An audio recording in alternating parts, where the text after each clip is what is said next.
Hi friends, I'm ஸ்ருதி. பூச்சிகள்னு பார்த்தீங்கன்னா, நம்ம பல வகையான பூச்சிகள் பார்த்திருப்போங்க.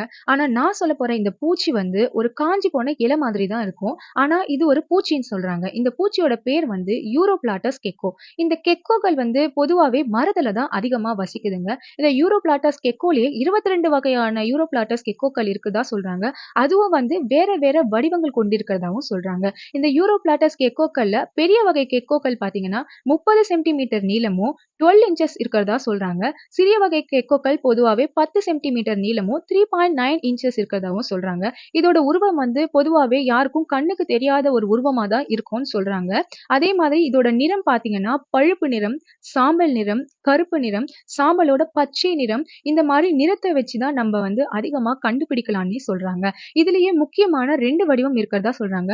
நான் ஃபர்ஸ்ட்டு சொன்ன மாரி அந்த இலை வடிவம் ஒண்ணு, இன்னொன்னு மரப்பட்டை வடிவம் சொல்றாங்க. இந்த மரப்பட்டை வடிவம் பார்த்தீங்கன்னா, மரத்தோட மரமா அப்படியே ஒட்டிட்டு இருக்கிற மாரி இருக்கும்னு சொல்றாங்க. இந்த வகை பூச்சிகள டெர்மல் ஃபட்டர்ஸ்ன்னு சொல்றாங்க. இந்த மரப்பட்டை வடிவம் வந்து பகல்ல வந்து அதிகமா வந்து ஓய்வெடுக்குமாம். நைட்டு வந்து ரொம்பவே ஆக்டிவா இருக்கும்னு சொல்றாங்க. இந்த வகை பூச்சிகள் வந்து மரத்தோட மரமா தான் நம்ம வந்து பார்க்கலாம்னு சொல்றாங்க. அதிகமா நம்ம வந்து கண்டுபிடிக்க முடியாதுன்னு சொல்றாங்க. இந்த இலை வடிவ பூச்சி இருக்கு இல்லையா? இந்த இலை வடிவ பூச்சி வந்து இந்த மரத்தோட தண்டுல வந்து அதிகமா பார்க்கலாம்னு சொல்றாங்க. இந்த மரத்தோட தண்டுல தான் வந்து இந்த பூச்சிகள் வந்து செங்குத்தா குனிஞ்சி, தலைய குனிஞ்சவாறு தான் வந்து ரெஸ்ட் எடுக்குமாம். அதே மாரி இந்த இலை வகை பூச்சி வந்து பகல்ல ஆக்டிவா இருக்கும். நைட்டு வந்து ஓய்வெடுக்கும்னு சொல்றாங்க. இது வந்து அதிகமா இந்த இலை வகை பூச்சிகள் வந்து மரத்தோட பொந்துகள்லயும், புதர்கள்லயும் தான் அதிகமா வசிக்குதுன்னு சொல்றாங்க.